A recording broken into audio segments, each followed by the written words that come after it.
Hey Crush, early video this week for those that seem to like to catch it and watch it on YouTube when I post it. Obviously, this is normally in the newsletter, but I've seen a few of you are pretty anxious to watch my beautiful face and watch the video. So if you're one of those folks, early this week, it happens to be Wednesday and it's miserable outside, so I can't go on my daily walk. So I'm getting some stuff done early this week. I'm back here by the rules. I just wanted to talk about these for a quick second. I'm not going to read these. I'm not going to go over them. I would love it if everybody at some point read through these rules and is kind of just familiarized themselves with some of the stuff. I don't want to say I expect it. That just sounds a little too like I'm a teacher or a professor or something. I don't know. Just some stuff I'd like people to take into consideration with the gym. And a couple I'd like to bring up is one, some stuff that I see us doing in here that I think we could do a better job of.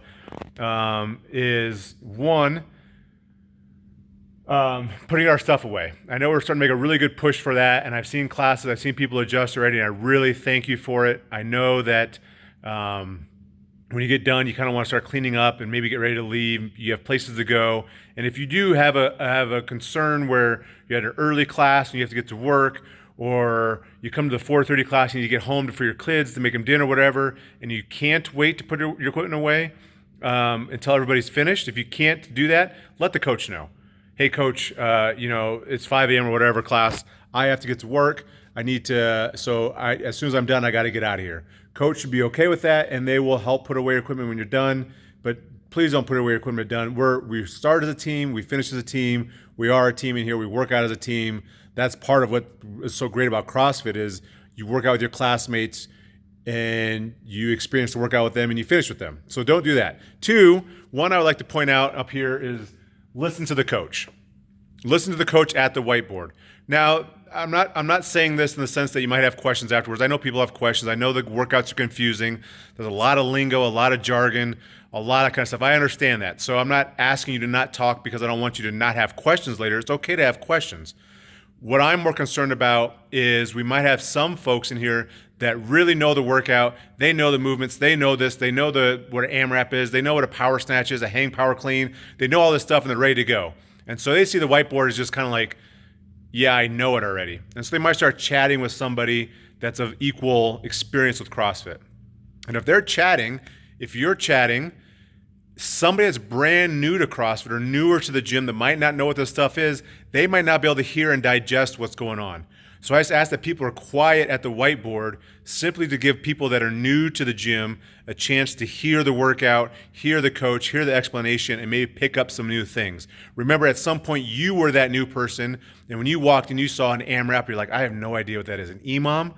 So do I do this 16 times, or how does this work?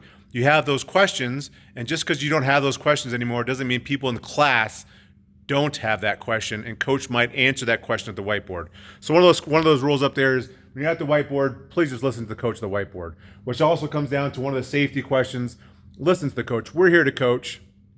I would prefer that you don't coach your other members. That's what coaches are here for. If you see somebody that's doing something that's really going to hurt themselves and you feel like you need to interject, I'd rather you go up to talk to the coach and ask the coach. Maybe the coach already has something working with that person. Let the coach do their job. And hopefully, to that end, if the coach makes a suggestion with weight, maybe taking weight off the bar, you listen to the coach for your safety. That's one of the rules on here. Another one, save the 10s, save the 15s. I always talk about that. Some other things that are like be on time. We like you to be on time, but I understand there's a habit. It's just some other good rules up there. So hopefully, take some time, read these rules. There's one spelling error if you can find it. High five to you. I'm sure you'll find it if you actually read these. And the last one I'm just gonna cover really quick. Don't cheat. Don't be a cheater. And that isn't to say that you're not gonna forget how many reps you've done at some point or accidentally do 18 reps instead of 20 reps or something. That's fine. But don't be that person that comes in and does 12 reps instead of 20 or does 10 reps instead of 20 and then wants to mark RX. Don't be that person. Nobody likes that person. Don't be that person.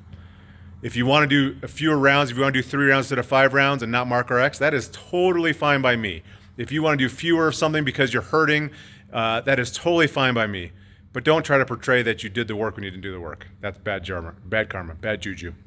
All right, today's workouts, this week's workouts, I'll go through them really quick. Monday, we haven't had a miserable Monday in a while, Monday is going to be, there's 8 movements. Each movement is 40 reps. I'm not going to go over all those movements. Use a chipper, work through those 40 at a time, work on down. The catch is every minute you have to do 4 burpees. It's been a long time since we had like a long, sweaty, miserable Monday. This is going to be it. Tuesday we have, Allison's workout. So Allison, last month sometime, wanted to do inverted burpees. An inverted burpee is a deck squat into a handstand. If you don't know what those are, you can Google them. There's a video out there from CrossFit that puts out inverted burpees. Just know that when we do them, we're going to do the handstands against the wall. I'm not going to require a freestanding handstand for an inverted burpee. We'll just do it up against the wall. But this workout is her fault. She wanted to do inverted burpees. So we're going to start with the strength part of it every minute of the minute for 10 minutes, 3 deadlifts.